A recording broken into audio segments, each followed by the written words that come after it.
தேவனுடைய பரிசுத்த நாமத்திற்கு மகிமை உண்டாவதாக. நம்முடைய ஆண்டவரும் இரட்சகருமாயிருக்கிற இயேசு கிறிஸ்துவின் நாமத்தினாலே உங்கள் யாவருக்கும் எங்கள் அன்பின் வாழ்த்துக்களும் ஸ்தோத்திரங்களையும் நாங்கள் தெரிவித்துக் கொள்கிறோம். கர்த்தர் நல்லவர். அவருடைய பெரிய இரக்கங்களும் பெரிய தயவும் அவருடைய பெரிய இரக்கமும் நம்மை இந்த நவம்பர் மாதம் 15 நாட்கள் காத்து 16வது நாளை காண செய்த மகா பெரிய இரக்கத்திற்காக நாம் நன்றியுள்ளவர்களாயிருப்போம். ஒவ்வொரு நாளும் நாம் காலையில் எழும்பும்போது நம்மை கர்த்தர் ஒரு நாளை கிருபையாய் கூட்டி தருகிறதை எண்ணி என் ஆத்துமா சந்தோஷப்படும். கர்த்தருக்கு ஸ்தோத்திரம். அநேகர் படுக்கைக்கு போகிறவர்கள் அடுத்த நாள் எழும்ப முடியாமல் ஆழ்ந்த நித்திரைக்குள்ளே போய்விடுகிறார்கள். கர்த்தரோ நம்மை ஒவ்வொரு நாளும் தட்டி எழுப்பி கிருபையை, சுகத்தை, பலனை, ஆயுசு நாட்களை கூட்டி தந்து நம்மை கிருபையாய் காக்கிற தேவனை நன்றியுள்ள இதயத்தோடு கூட நீங்களும் நானும் ஸ்தோத்திரம் பண்ணலாமா? ஸ்தோத்திரம், ஸ்தோத்திரம், ஸ்தோத்திரம், ஸ்தோத்திரம். பக்தன் அதிகமாய் அழகாய் பாடுகிறான். அதிகாலை நேரம் தட்டி தட்டி எழுப்பி புது கிருபை தந்தீரையா. அதிகாலை நேரம் தட்டி தட்டி எழுப்பி புது கிருபை தந்தீரையா. ஆனந்த மழையில் நனைந்து தினம் நன்றி சொல்ல வைத்தீரையா. ஆனந்த மழையில் நனைந்து தினம் நன்றி சொல்ல வைத்தீரையா. நன்றி ராஜா, ஏசு ராஜா, நன்றி ராஜா, என்னேசு ராஜா, நன்றி ராஜா, ஏசு ராஜா, நன்றி ராஜா, ஏசு ராஜா. கர்த்தர் நல்லவர். ஒரு நாளும் நம்ம எழுப்பி புது நாளை தந்து புது கிருபையை தந்து இந்த நாளுக்கு வேண்டி ஜீவிக்க வேண்டிய எல்லா பலனை, கிருபையும், ஆலோசனை தந்து நடத்துகிற தெய்வத்தை நன்றியுள்ள இதயத்தோடு கூட நாம் ஸ்தோத்தரிப்போமாக. கர்த்தருக்கு ஸ்தோத்திரம். இந்த நாட்களிலே நாம் யோவேல் தீர்க்கதரிசியின் புஸ்தகத்திலே 2ஆம் அதிகாரம் அதனுடைய 19வது வசனத்தை நாம் தியானித்துக் கொண்டிருக்கிறோம். Book of Joel chapter 2 verse 19.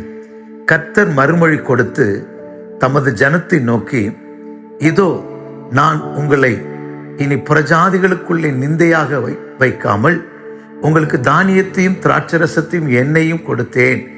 நீங்கள் அதனால் திருப்தி ஆவீர்கள். கர்த்தருடைய நாமத்திற்கு மகிமை உண்டாகட்டும்.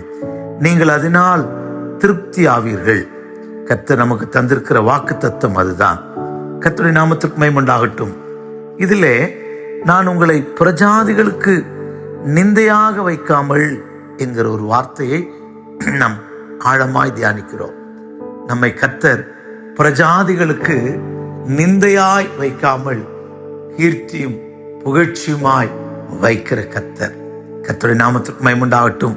கடந்த வாரத்திலே அதை குறித்து நம்மை கர்த்தர் புறஜாதிகளின் நடுவிலே எப்படி வைப்பார்? கர்த்தர் ஸ்தோத்திரம். சகரியாவின் புஸ்தகத்திலே 8:13 வாசித்தோம். நீங்கள் புறஜாதிகளுக்குள்ளே சாபமாய் இருந்தது போல உங்களை ஆசீர்வாதமாய் வைப்பேன், பயப்படாதீங்கள். கர்த்தர் ஸ்தோத்திரம்.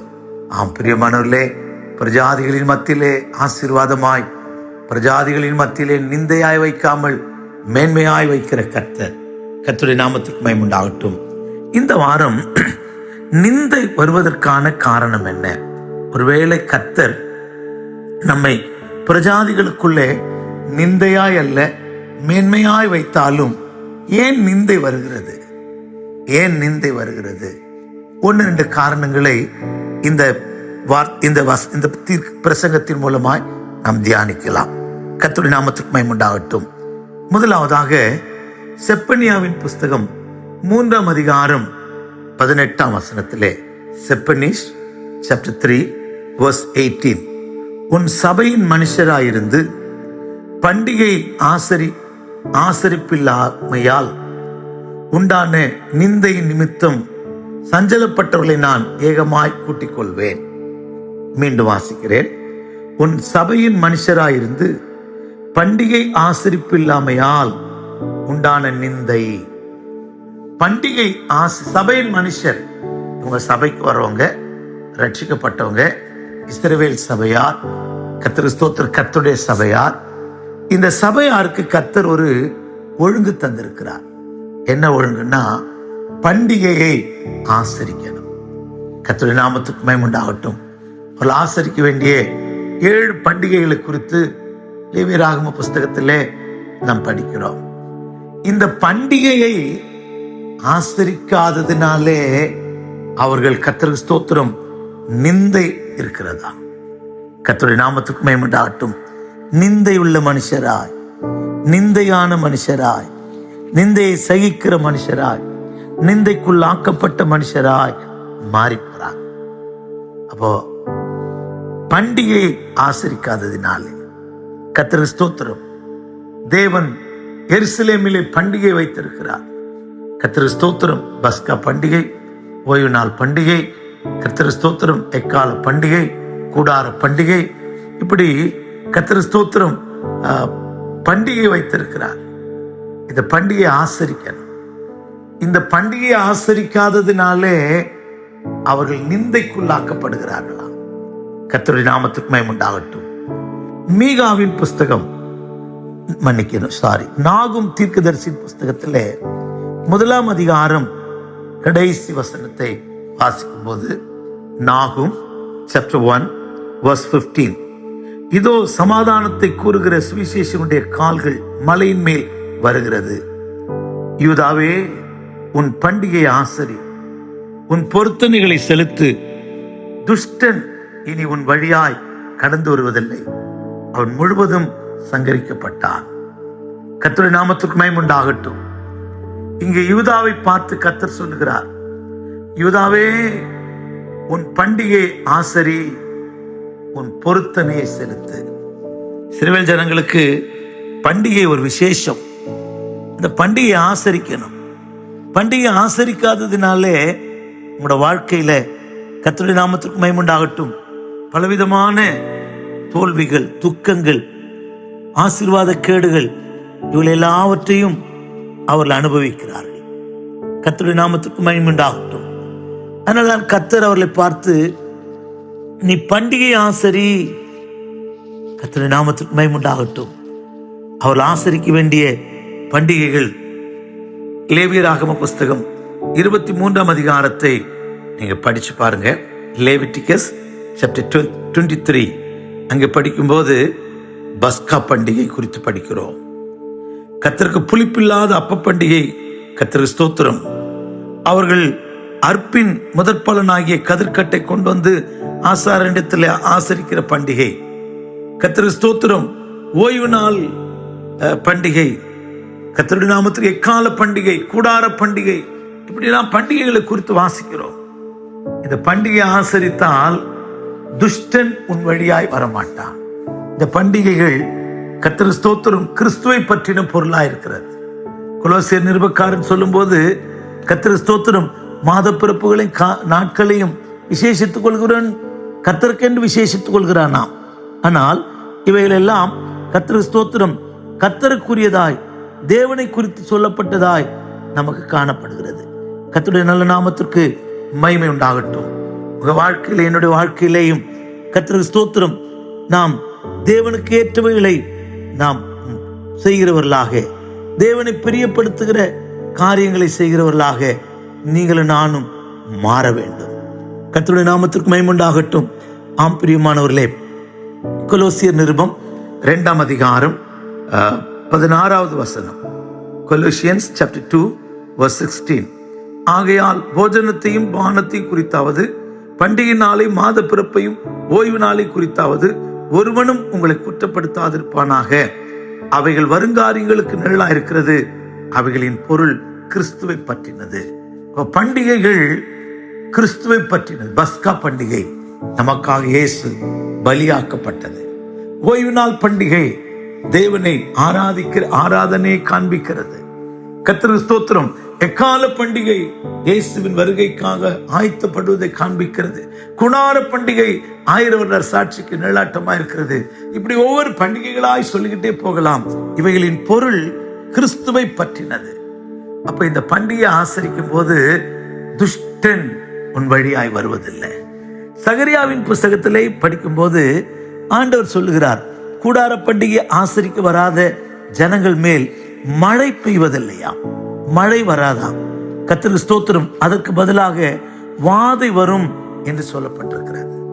கர்த்தருக்கு ஸ்தோத்திரம். Zakariya chapter 14 verse 16 and 17. எருசலேமுக்கு விரோதமாக வந்திருந்த எல்லா ஜாதிகளிலும் மீதியானவர் யாவரும் சேனைகளின் கர்த்தராகிய ராஜாவை தொழுது கொள்ளும்படி கூடார பண்டிகையை ஆசரிக்கும்படி வருஷா வருஷம் வருவார்கள். அப்பொழுது பூமியின் வம்சங்கள் சேனைகளின் கர்த்தராகிய ராஜாவை தொழுது கொள்ள எருசலேமுக்கு வராதவர்கள் எவர்களோ அவர்கள் மேல் மழை வர்ஷிப்பதில்லை. மழை வர்ஷிக்காத எகிப்தின் வம்சம் வராமலும் சேராமலும் போனால் கூடார பண்டிகை ஆசரிக்க வராத ஜாதிகளை கர்த்தர் வாதிக்கும் வாதையே அவர்களுக்கு வரும். கர்த்தருடைய நாமத்துக்கு மகிமை உண்டாகட்டும். கர்த்தர் வாதிக்கிற வாதை அவர்கள் மேல் வருமாம். இது எகிப்தினுடைய பாவத்துக்கும் கூடார பண்டிகை ஆசரிக்க வராத சகல ஜாதியாருடைய பாவத்துக்கு வரும் ஆக்கினை. பண்டிகை ஆசீர்வதிக்கும் போது ஆசீர்வாதம், பண்டிகை ஆசரிக்கும் போது ஆசீர்வாதம். பண்டிகையை ஆசரிக்காவிட்டால் கர்த்தருக்கு ஸ்தோத்திரம் நிந்தை வரும், கர்த்தருக்கு ஸ்தோத்திரம் வாதை வரும், ஆக்கினை வருமா. ஆம் பிரியமானவர்களே, நமக்கு தந்திருக்கிற நாட்களிலே, நமக்கு தந்திருக்கிற இந்த அருமையான பஸ்கா பண்டிகை நம்ம சந்தோஷத்தோடு ஆசரிப்போம். இயேசுவின் ரத்தத்தை பான பண்ணுவோம், மாம்சத்தை புசிப்போம், திருவிருந்தில் அதை பஸ்கா பண்டிகை ஆசரிப்போம். என்னை நினைவு கூறும்படி செய்யுங்கள், நான் வரும் அளவும் என்னை நினைவு கூறும்படி இதை செய்யுங்கள் என்று சொன்னார். கர்த்தருக்கு ஸ்தோத்திரம். ஒவ்வொரு பண்டிகையின் பொருளும் கிறிஸ்துவை பற்றினது. அந்த கிறிஸ்துவை பற்றின அந்த சத்தியத்திலே நிலைத்திருக்கிற மனுஷராய் மாறுவோம், ஆசீர்வாதங்களை பெற்றுக்கொள்வோம். சபையாராயிருந்தும் பண்டிகை ஆசரிப்பில்லாததினாலே உண்டான நிந்தை. சபையாரே, உங்களை கர்த்தர் பண்டிகை ஆசரிக்க சொல்லுகிறார். பண்டிகை ஆசரிப்போம். எக்கால பண்டிகை வருகை குறித்த நம்பிக்கையோடு இருப்போம். எக்காலம் ஊத போகிறது என்கிற நம்பிக்கையோடு கூட ஜீவிப்போம். வருகை பற்றிய வெளிச்சம் உண்டாகட்டும், வருகை பற்றிய அவா பெருகட்டும். கர்த்தருக்கு ஸ்தோத்திரம். இரண்டாவதாக, ஏன் நிந்தை வருகிறது? ஏன் நிந்தை வருகிறது? எரேமியா தீர்க்கதரிசியின் புஸ்தகத்திலே 29ஆம் அதிகாரம், ஜெரமியா chapter 29 verse 18, அங்கே படிக்கும்போது 18ஆம் வசனத்தை படிக்கும்போது நிந்தை வருவதற்கான இன்னொரு காரியத்தை நாம் அங்கே படிக்கிறோம். கர்த்தருடைய நாமத்துக்கு மகிமை உண்டாகட்டும். அவர்கள் என் வார்த்தையை கேளாமற் போனபடியால் நான் அவர்களை பட்டயத்தாலும் பஞ்சத்தாலும் கொள்ளை நோயினாலும் பின்தொடர்ந்து அவர்களை பூமியில் உள்ள எல்லா ராஜ்யங்களிலும் அழிந்து திரிகிறவர்களாகவும் நான் அவர்களை துரத்துகிற எல்லா ஜாதிகளிடத்திலும் சாபமாகவும் பாழாகவும் ஈசலிடலுமாகிய நிந்தையாகவும் வைப்பேன். கர்த்தருடைய வார்த்தையை கேட்காததினாலே, கர்த்தருடைய வார்த்தைக்கு செவி கொடாததினாலே அவர்களை பார்த்து கர்த்தர் சொல்கிறார், நான் உங்களை எல்லா தேசத்திலும் நிந்தையாய் வைப்பேன். எவ்வளவு பரிதாபமா இருக்கு, பயமா இருக்கு. கர்த்தருக்கு ஸ்தோத்திரம். இந்த ஜனங்களை குறித்து தேவன் துக்கப்படுகிறார். என் வார்த்தையை கேட்காத ஜனம். கர்த்தருக்கு ஸ்தோத்திரம். நம்ம எவ்வளவு பெரிய மனுஷரா இருந்தாலும் வேதத்தை கேளாதபடி தன் செவியை விளக்குகிற மனுஷனுடைய ஜெபம் அருவருப்பானது. திருவசனத்தை அவமதிக்கிறவன் நாசமடைவான் என்று நீதிமொழிகள் 13:13 படிக்கிறோம். நீதிமொழி 28 வேதத்தை கேளாதபடி தன் செவியை விளக்குகிறவனுடைய ஜெபம், ஜெப வீரனா இருக்கலாம், வேதத்தை கேளாதபடி செவியை விளக்குவாயனா உன் ஜெபம் அருவருப்பானது. இஸ்ரவேல் ஜனங்களை குறித்து தேவன் துக்கப்படுகிறார். எரேமியாவின் புஸ்தகத்திலே 6ஆம் அதிகாரம் 10ஆம் வசனத்திலே படிக்கும்போது, அவர்கள் கேட்கும்படி நான் யாரோட பேசி எச்சரிப்பேன், அவருடைய செவி விருத்த சேதனம் இல்லாதது, அவர்கள் கேட்க மாட்டார்கள். கர்த்தருடைய வசனம் அவர்களுக்கு நிந்தையாயிருந்தது, அதன் மேல் அவர்களுக்கு விருப்பம் இல்லை. கர்த்தருடைய வசனத்தை கேட்க, கர்த்தருடைய வார்த்தையை கேட்க அவர்களுக்கு விருப்பம் இல்லையா? கர்த்தருடைய வசனம் அவர்களுக்கு நிந்தையாயிருந்தது. நீங்க அநேகர் பிரசங்கத்துக்கு மார்க் போடுறவங்களாயிட்டாங்க. சூப்பர் பிரசங்கம், கர்த்தர் ஸ்தோத்திரம், என்னை இவர் அறுக்கிறாரு, கர்த்தர் ஸ்தோத்திரம், பழைய பிரசங்கத்தை அவர் பேசுறாரு. கர்த்தருடைய வார்த்தை கேட்க அவருக்கு அது நிந்தையா இருக்கிறது. கர்த்தர் ஸ்தோத்திரம், கர்த்தருடைய வார்த்தை உன்னை நோக்கி வரும்போது அவருடைய வார்த்தைக்கு செவி கொடு. சொல்லும் அடியேன் கேட்கிறேன் என்று சொல்லு. கர்த்தர் ஸ்தோத்திரம், உனக்குள்ள இருக்கிற நிந்தை மாறும். வேதத்தின் மகத்துவங்களை நான் அவர்களுக்கு எழுதி கொடுத்தேன், அந்நிய காரியமாய் எண்ணினார்களா? கர்த்தருடைய வார்த்தையை அந்நிய காரியமாய். கர்த்தர் ஸ்தோத்திரம், நீ என் வேதத்தை மறந்தாய், நான் உன் பிள்ளைகளை மறப்பேன். எவ்வளவு எச்சரிப்பான வார்த்தை. வேதத்தை நேசிக்கிறவர்களுக்கோ மிகுந்த சமாதானம். கூட வாழ்க்கையிலும் என்னுடைய வாழ்க்கையிலும் வேதத்திற்கு இடம் கொடுக்கிறோமா? கர்த்தருடைய வார்த்தைக்கு இடம் கொடுக்கிறோமா? வேதத்துக்கு தூரமானவர்களே என்று ஒரு கூட்டத்தாரை தேவன் துக்கத்தோடு அழைக்கிறார். கர்த்தருடைய வசனத்துக்கு நடுங்குகிறவனையே நான் நோக்கி பார்ப்பேன்.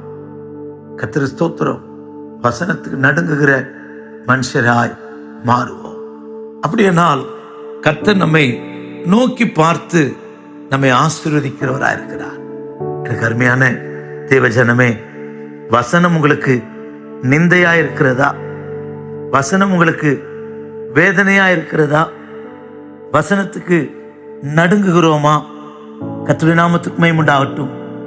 119 சங்கீதம் 150 வசனத்திலே இவ்விதமாக எழுதப்பட்டிருக்கிறது. கர்த்தருடைய நாமத்துக்கு மகிமை உண்டாகட்டும். தீவினையை பின்பற்றுகிறவர்கள் சமீபிக்கிறார்கள், அவர்கள் உம்முடைய வேதத்துக்கோ தூரமா இருக்கிறார்கள். வேத வசனம் கேட்காம, கர்த்தருடைய வசனத்துக்கு செவி கொடுக்காம, கர்த்தருடைய வார்த்தையை கேட்காம இருக்கிறவன் கர்த்தர் ஸ்தோத்திரம் நிந்தைக்குள்ளாகிற மனுஷனா இருக்கிறான். நிந்தையை சுமக்கிறவனாய் மாறிவிடுகிறான். உங்களுக்குள்ளே எனக்குள்ளே நிந்தை வராதபடிக்கு கர்த்தர் ஸ்தோத்திரம் பண்டிகையை ஆசரிப்போம். உங்களுக்கும் எனக்கும் நிந்தை வராதபடிக்கு வசனத்தை நேசிப்போம். யோபை போல உடைய வார்த்தை எனக்கு வேண்டிய ஆகாரத்தை பார்க்கிலும் அதிகமாய் காத்துக்கொண்டேன். கர்த்தர் ஸ்தோத்திரம், வார்த்தையை காத்துக்கொள்வோம். என் மகனே, இதை உன் இருதய பலகையில் எழுதி வை. கர்த்தர் ஸ்தோத்திரம், அது உன்னை காப்பாற்றும். கர்த்தருடைய வார்த்தையை இருதயத்தில் எழுதுவோம், இருதய பலகையில் எழுதுவோம். கர்த்தருடைய வார்த்தை விரும்புவோம். கட்டுக்கதைகளுக்கு சாஞ்சி போகாதீங்க. நீங்க ஒரு பிரசங்கம் அப்படின்னு எடுத்தாலே, நான் அங்க போனேன், நான் டீ குடிச்சேன், பஸ்ல ஏறினேன், வந்தேன், இப்படியே கட்டுக்கதைகள். இன்னும் கர்த்தர் ஸ்தோத்திரம் தெளிவு ஜனங்களுக்கு உண்டாகல. வசனத்தை வசனமாய் கேட்கிற இருதயம் அவர்களுக்குள்ள இல்லை. ஆனபடினால்தான் நிந்தைக்குள்ளாய் மாறுகிறோம். நிந்தையான அனுபவங்கள் சூழ்ந்து வருகிறது. கர்த்தருடைய நாமத்துக்கு மகிமை உண்டாகட்டும். திருவசனத்தை அவமதிக்காமல், திருவசனத்துக்கு நடுங்குகிறவர்களாய், கர்த்தருடைய வார்த்தை கேட்கிறவர்களாய், என் வார்த்தை கேட்டு அதன்படி செய்கிறவனை கற்பாறையின் மேல் கட்டுகிறவனுக்கு ஒப்பிடுகிறார். புயல் வந்தாலும், காற்றடித்தாலும், மழை வந்தாலும் நீ சேதப்படாமல் இருக்கணுமானால், நீ சேதப்படாமல் இருக்க வேண்டுமானால் கர்த்தருடைய வார்த்தையிலே நிலை நிற்கிற, வசனத்தில் நிலை நிற்கிற, வசனத்தை கேட்கிற, கர்த்தருடைய சத்தத்தை கேட்கிற மனுஷனாய் நீ மாறுவாயாக. அப்படியானால் கர்த்தர் ஸ்தோத்திரம் நிந்தைக்கு தூரமாவாய். பண்டிகை ஆசரிக்காத இஸ்ரவேலே, யூதாவே, ஆசரிக்காததினால வருகிற நிந்தை, என் வசனத்திற்கு கேட்காதபடி செவி அடைத்துக் கொள்கிறவர்களே, அது உங்களுக்கு நிந்தையாய் மாறும். வசனத்தை கேட்காததினாலே, வசனத்துக்கு செவி கொடாததினாலே, என் வார்த்தைக்கு செவி கொடாததினாலே நிந்தைக்குள்ளாய் போவார்களா? நிந்தையாய் மாற்றுவேன். பயப்படுவோம். கர்த்தருடைய வசனத்துக்கு, கர்த்தருடைய வார்த்தைக்கு இடம் கொடுப்போம்.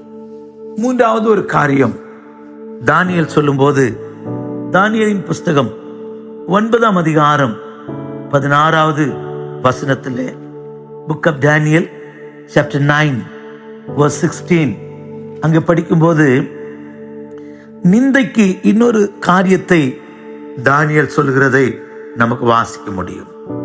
9ஆம் அதிகாரத்திலே 16வது வசனம், ஆண்டவரே, உம்முடைய சர்வ நீதியின்படியே உமது கோபமும் உமது உக்கிரகமும் உம்முடைய பரிசுத்த பர்வதமாகிய எருசலேம் என்னும் உம்முடைய நகரத்தை விட்டு திரும்பும்படி செய்யும். எங்கள் பாவங்களினாலும் எருசலேம் உம்முடைய ஜனமாகிய நாங்கள் எங்கள் சுற்றுப்புறத்தார் யாவரும் நிந்தையானோ. கர்த்தருடைய நாமத்திற்கு மகிமை உண்டாகட்டும். இப்போதும் எங்கள் தேவனே, நீர் உமது அடியேனுடைய விண்ணப்பத்தையும் அவனுடைய கெஞ்சுதலை கேட்டு பாழாய் கிடக்கிற உம்முடைய பரிசுத்த ஸ்தலத்தை ஆண்டவர் நிமித்தம் உமது முகத்தை பிரகாசிப்பிக்க பண்ணும். கர்த்தருக்கு ஸ்தோத்திரம். 15வது வசனத்திலே, உமக்கு கீர்த்தி உண்டாக்கின எங்கள் தேவனாகிய ஆண்டவரே, நாங்கள் பாவம் செய்தோம், நாங்கள் துன்மார்க்கமாய் நடந்தோம். கர்த்தருக்கு ஸ்தோத்திரம். இன்னும் அப்படியே நாம் படிச்சுட்டு வரும்போது, எங்கள் பிதாக்களுடைய அக்கிரமம் அதனால நாங்கள் நிந்தையானோ. கர்த்தருக்கு ஸ்தோத்திரம். ஆம்பிரியமானவர்களே, பாவ அறிக்கை செய்து ஜெபிக்கிறான். நமக்குள்ளே நிந்தை உண்டாக்குகிற பாவம், நிந்தையை கொண்டு வருகிற அக்கிரமம், நிந்தையை கொண்டு வருகிற கர்த்தருக்கு ஸ்தோத்திரம் அநீதியான கிரியைகள் நமக்குள்ள இருக்கிறதா? கர்த்தருக்கு ஸ்தோத்திரம். அக்கிரமம் நீங்க எங்களை கழுவி அருளும். அக்கிரமம் நீங்க எங்களை கழுவி அருளும். கர்த்தருக்கு ஸ்தோத்திரம். எங்கள் பாவங்களினாலும் எங்கள் பிதாக்களின் அக்கிரமங்களினாலும் எருசலேம் உம்முடைய ஜனமாகிய நாங்கள் எங்கள் சுற்றுப்புறத்தார் யாவருக்கும் நிந்தையான். அக்கிரமம், கிரமத்துக்கு மாறான எல்லா அக்கிரமம் இனிக்குட்டி நிந்தையை கொண்டு வரும்.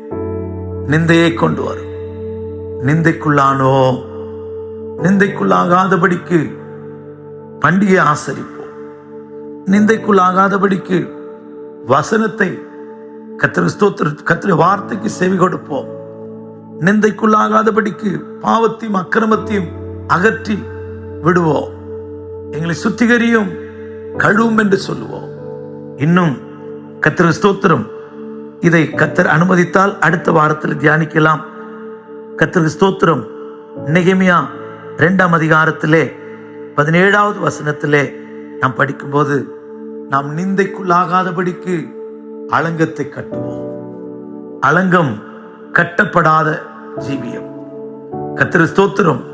எருசலேமின் அலங்கம் இடிந்து கிடக்கிறது. மதில் இல்லாத பட்டணம் போல் இருக்கிறது, பாழான பட்டணம் போல் இருக்கிறது. ஏன் இந்த நிந்தை? மதில் இல்லை. ஆவி அடக்காத மனுஷன் மதில் இழந்த பாழான பட்டணம் போல் இருக்கிறானா? அப்படினாலே கர்த்தர் அனுமதித்தால் நம்முடைய மதில்கள் கட்டப்படணும். கர்த்தருக்கு ஸ்தோத்திரம். நிந்தை மாற்றப்படணும். நம்முடைய மதில்கள் பத்திரமா இருக்கட்டும், பாதுகாப்பா இருக்கட்டும், அது பலமுள்ளதா இருக்கட்டும். ரட்சிப்பு என்கிற மதில், ஞானஸ்நானம் என்கிற மதில். கர்த்தருக்கு ஸ்தோத்திரம். அலங்கத்தை கட்டுவோம். அக்கினி மதில். கர்த்தருக்கு ஸ்தோத்திரம். பரிசுத்தவான் ஐக்கியம் என்கிற மதில். இப்படிப்பட்ட மதில்கள் எல்லாம் இருக்கிறது. இடிக்கப்படக்கூடாது. மதில்கள் எடுப்பிக்கப்படட்டும். ஒப்பு கொடுப்போமா? நிந்தைக்கு காரணத்தை கண்டுபிடிச்சிருக்கிறோம். அறிக்கையிடுவோம். ஆண்டவரே, பண்டிகை ஆசரிக்காததினாலே, வார்த்தைக்கு செவி கொடாததினாலே, பாவத்தினாலும் அக்கிரமத்தினாலும் மதில்கள் பாழாயிருக்கிறதுனாலே நிந்தைக்குள்ளாயிருக்கிறோம். நிந்தையை மாற்றும், எங்களுடைய நிந்தையிலிருந்து எங்களை விடுதலை ஆக்கும் என்று ஒப்பு கொடுப்போம். ஜெபிப்போமா? பிதாவே, உமக்கு ஸ்தோத்திரம். அடியார்களை தாழ்த்துகிறோம், அடியார்களை வெறுமையாக்குகிறோம். நிந்தைக்கான காரணம், புறஜாதிகளுக்குள்ளே நிந்தையாய் வைக்க மாட்டேன் என்று வாக்கு பண்ணியிருக்கிறீர். ஆனாலும் நாங்கள் பண்டிகை ஆசரிக்காததினாலும், கர்த்தருடைய வார்த்தைக்கு செவி கொடாததினாலும், ஆண்டவரே, பிதாக்களுடைய அக்கிரமத்தினாலும் பாவத்தினாலும் மதில் இல்லாத ஒரு ஜீவியம் செய்கிறதுனாலும் நாங்கள் நிந்தைக்குள்ளாயிருக்கிறோம். எங்களை கழுவும், எங்களை சுத்திகரியும்.